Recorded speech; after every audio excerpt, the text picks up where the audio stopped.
Family Proscovia Salamu Musumba wabodda abakyala Busogo butamulagazaalazaala buli musajja abeera abaganzizza kubanga bangi ebyokuzaala abaana babikowadda nakati baagala kimu kwesanyusa mbwesanyusa. Abaami b'omu kyalo ky'e Busogo eno tebamanyiddwa kulabirira baana. Asabye abakyala okukiteeka mu bwongo nti buli mwana gwe bazaala be bajja okumuvunaanyizibwako kubanga abasajja baabwe tebakyayagala buvunaanyizibwa nga ensonga lwaki abaana bangi tebakyagenda mu masomero ekiserebeza ebyenjigiriza mu kitundu ekyo. Abasajja abagufuula omusono okuwasaawasa nabo abakyomedde n'ategeeza nti baviiriddeko abaana okutandika okubundabunda kubanga olumaliriza okubazaala nga badduka olwo obuvunaanyizibwa ne busigala ku bakazi ate nga nabo tebeesobola. Mu baana abatalina be bakola bano bafeeka muligo ffe tubasinza obungi naye ng'abaana abo bandyagadde okubaako gye balaga naye embeera eyawaka bataata baffe bafuna bamaama baffe bangi tebakoma ku ekyo bwe bakyawagana ate ffe tukosebwa kati osanga taata ng'alina bamaama bana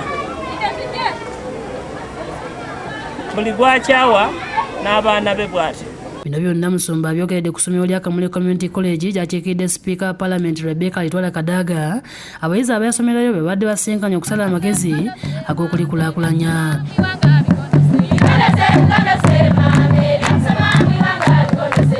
Pulezidenti wa James Mani Basalirwa asinzidde ku mukolo guno n'asaba abasoga okweggyamu endowooza ya Pull Him Down mu bufunze PhD basobole okukulaakulanya ekitundu kyabwe ng'ebirala. Ati buli ajala ngulu Pull Him Down musike bw'omusoga tayenda kubona mwine gaaliga ngulu era ng'okuba n'omusoga muzibu bw'aba wa bugiri mwine yafuna omulimu e Kampala yeewolese ate yeepakira yaje Kampala yakobaku nga era ati muno oyo mubi otamuga mulimu.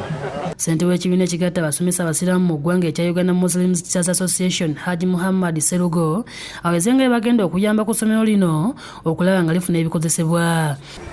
Tetukakasa nga mukwatizaako omutandisi n'abaddukanya essomero lino Kamuli Community College tegenda kukoma mu kwenkana amasomero ago ga Butiki, Bakawempe, Bannamagunga, Kibuli, Nabisuza, Kinaawa naye n'okugasinga esobola okugasinga. Tugende mu maaso nga tubawo obuwagizi. Oluvannyuma Sister Josephine Boogera akwasizza abatandisi b'essomero lino ebitabo biyambeko mu kusomesa abayizi n'oluvannyuma n'asalako keeki ey'okujaguza.